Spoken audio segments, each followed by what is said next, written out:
Hello guys, আশা করি আপনারা সবাই ভালো আছেন। আমিও ভালো আছি। আজ আমি এমন একটি জিনিস আপনাদের মাঝে শেয়ার করব, সেটা আমিও জানতাম না। সেটা হলো আমড়ার ভিতর লেবু রস দিলে বলে আমড়া খেতে খুব স্বাদ হয়। এই জন্য আমি সর্বপ্রথম চলে যাচ্ছি আমাদের সে আমড়া বাগানে আমড়া পাড়ার জন্য, এবং সেখানে গিয়ে কিছু আমড়া পাড়বো এবং আমড়াগুলো মাখায় দেখবো যে আসলে স্বাদ হয় কিনা লেবু রস দিয়ে। আর আমি আমড়া বাগানে গিয়ে দেখলাম সেখানে বসে আছে আমার বড় ভাই মোহাম্মদ তরিকুল ইসলাম। তার কথা না বললেই নয়, সে সুন্দর সুন্দর গান গাইতে পারে।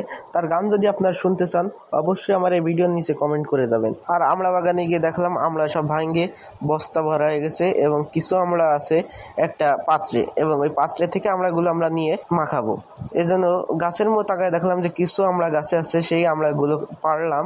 পারিনি আমরা রওনা দেব সেই মাখানোর জন্য। এখন সর্বপ্রথম কাজ হলো আমড়াগুলো খুঁটা, এবং খুঁটার পরে আমরা নিয়ে চলে যাব গন্তব্য স্থানে। এবং গন্তব্য স্থানে যাওয়ার আগে আমরা একটা কলার পাতা কাটলাম এবং কাটে নিয়ে আমরা চলে যাব আমাদের সেই গন্তব্য স্থানে গিয়ে সবাই একত্রিত করব সেই আমড়াগুলো হাতে হাতে রয়েছে এবং সবাই হাত থেকে নামায় এক জায়গা করলাম। পরবর্তীতে আমড়াগুলো মাখালাম। মাখানোর পরে লেবুর রস দিলাম। লেবুর রস দিলে আসলে অন্যরকম একটা স্বাদ চলে আসে। আপনারা যদি বাসায় আমড়া মাখান, তাহলে অবশ্যই লেবুর রস দিয়ে খেয়ে দেখতে পারেন।